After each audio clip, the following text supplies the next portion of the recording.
Welcome to Getting Real with John Natale. I'm your host today, guys, John Natale, for episode 79, Morning Routine as a Real Estate Agent. If you didn't know already, I am huge on the habits and disciplines of setting forward your day so you can have an effective day going into your work day as a real estate agent. Having intention in the morning sets up your day for massive success and a job and a career in which there is no boss over your shoulder. There's no one hanging over you to do exactly what you need to do. You're not sitting in a cubicle all day. You shouldn't be sitting in an office all day. You are in control of your business as a real estate professional. And I firmly believe that having a great morning routine will set you up for success. So in this episode, we're going to go through what a perfect morning routine could look like for you and how to actually set yours up and what it looks like.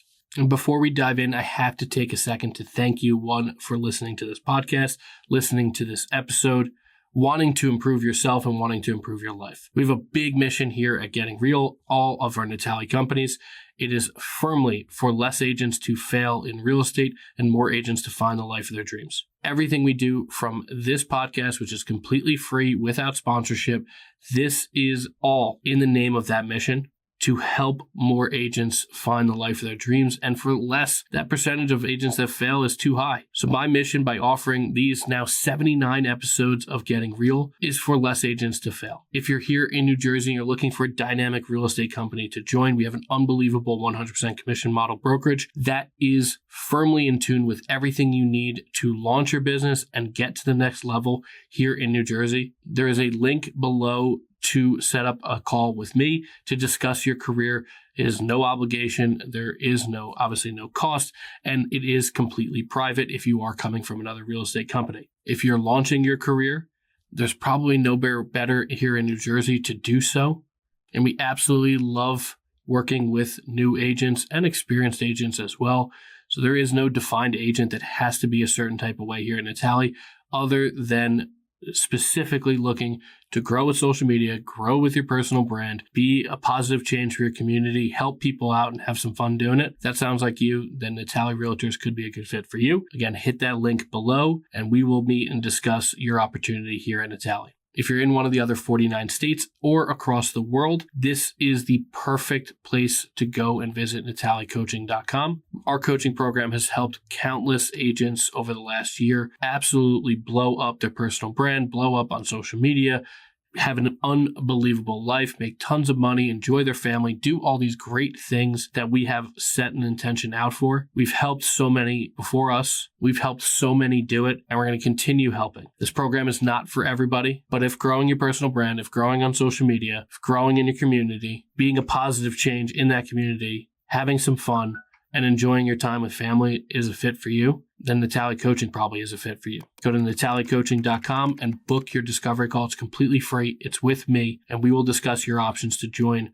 our coaching program at Natale Coaching. If you also need leverage to help you on the posting side of social media or website, Google pay-per-click, meta ads, anything of the like, we also have Natale Media. It's designed for business owners to do exactly what I've done, utilize personal brand to grow their business. However, it's also a service for real estate agents. If you need not only the help coaching, but you also need the help posting and getting all this stuff out there. So reach out to me, DM me, or go to natalemediahub.com and we can discuss that help as well. Now let's dive into what a morning routine should look like. You're going to hear some things from me that you may not like on the surface. However, they are very important. It is not a must-have. All this stuff is not, okay, you need to do exactly what John does. However, there are principles in place where you need to be getting up at a certain hour. You need to be efficient about your day. You need to be purposeful in the morning. You need to front load the activities that you don't necessarily want to do through the day in the morning when you have the most amount of energy and let them lighten up your life rather than drain you.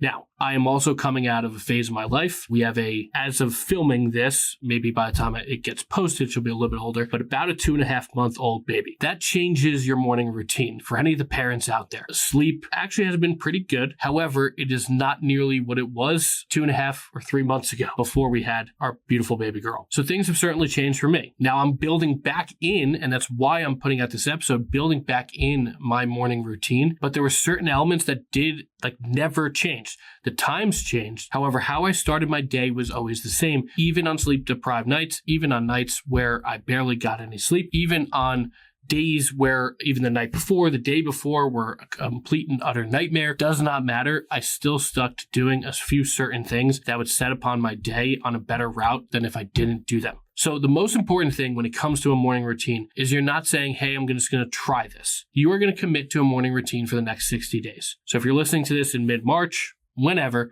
that's probably when it's going to be released. When you set out your intention to build in a great morning routine, I want you to commit to it for 60 days. I want you to say from April 1st all the way through the end of May, I am going to do this every single day. The next most important thing is a morning routine is not just for the weekdays. The morning routine is for your weekends as well. It doesn't always have to be the exact same things, especially if you include working out in there. You don't need to work out 7 days a week. However, I want you guys to understand that your morning routine should be a 7-day, everyday process, just like your business is. You don't just work Monday through Friday. You don't just work Monday, Tuesday, Wednesday. You're always on as a real estate agent. Even if you have a planned day off, you can still always get a phone call. Or if your Saturday appointments are light and you're enjoying the family, it doesn't mean a client can't call you, a client can't text you and reach out to you. So let's break down exactly what a great morning routine starts with. And I'm going to tell you something that you probably have not heard when it comes to a morning routine, but is so damn important. Your morning routine doesn't start at 4 a.m., 5 a.m., 6 a.m., 7 a.m., whenever you want to wake up. Your morning routine starts the night before. So before you even establish your morning routine,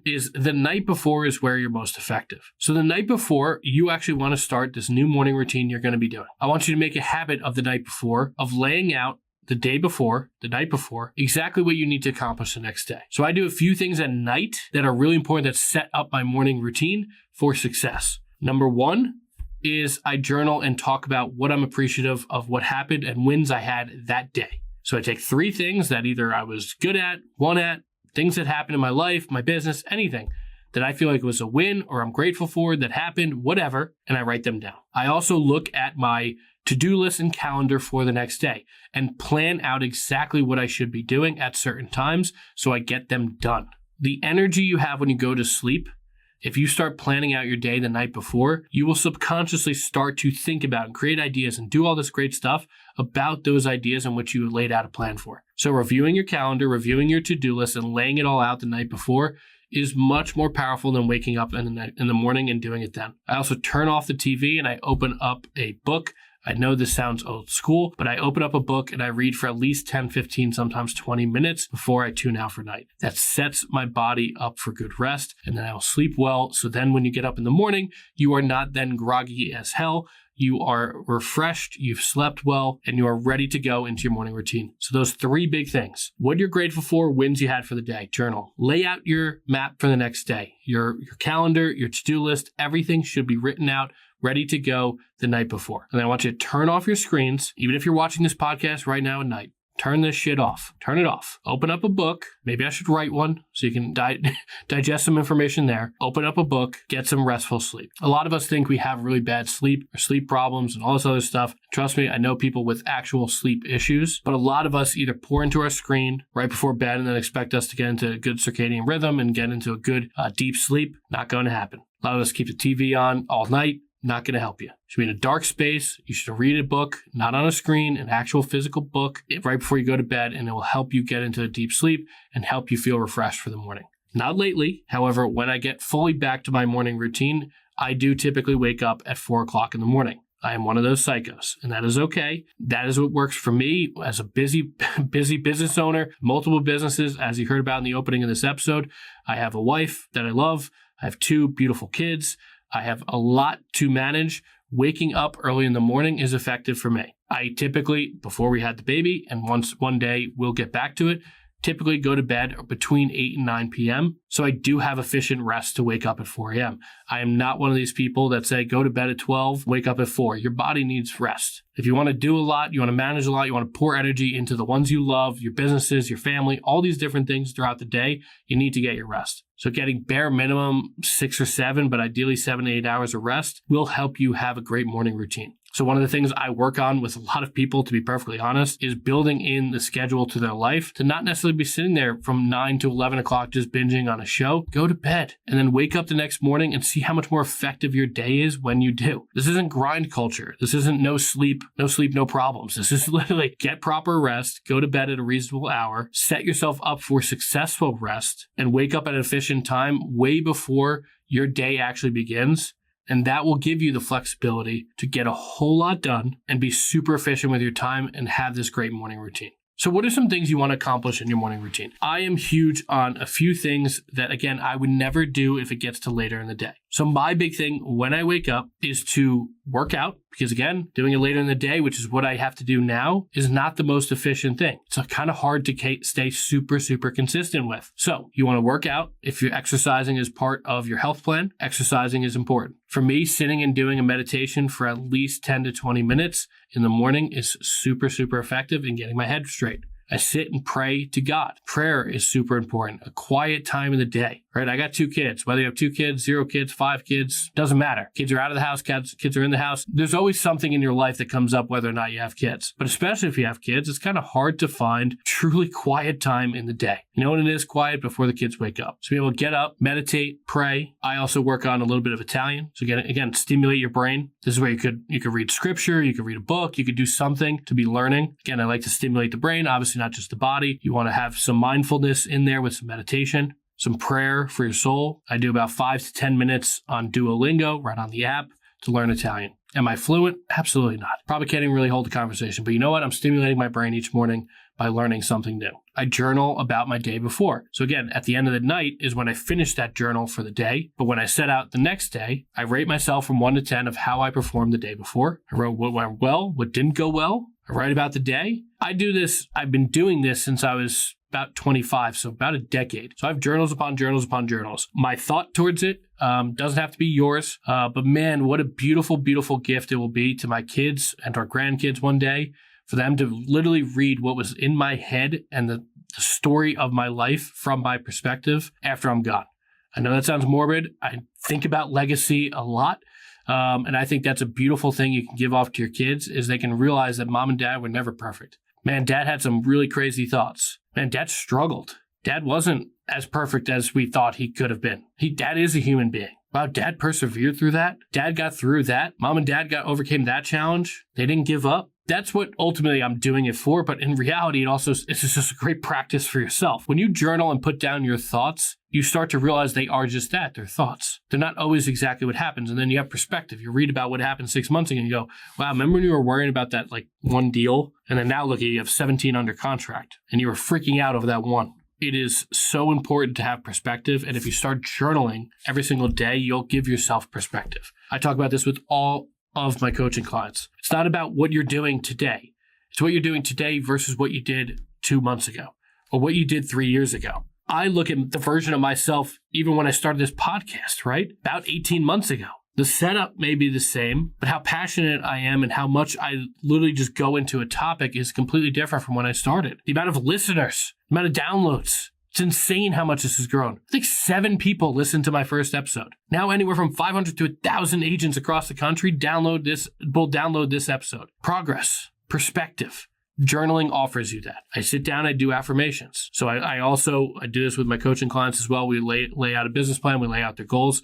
I print out all my goals. Right underneath, I have my affirmations that are based on those goals. So I have personal goals, business goals, everything laid out. I read through them every single morning, and then I do my affirmations. If this stuff didn't work, I'm not saying this is the only thing you have to do this if you want to be successful. Absolutely not. But I'm not the sharpest tool in the shed. I'm not the best looking guy in the world. And the reality is I have to work hard to get where I want to go. And so if you get your head on right and you set your day up for success, you will be a more efficient version of yourself. And by doing some affirmations, by journaling, I know this stuff can sound a little bit fluffy, but you know what? It works. And if you need every little bit of an advantage you can get over your competition to set your head on straight before the day starts, utilize it. It works. So settling in, saying my affirmations, journaling, praying, meditating, working out, taking a shower. One thing, if it works for you, great. One thing I don't do, I don't go sit in a cold plunge for 10 minutes.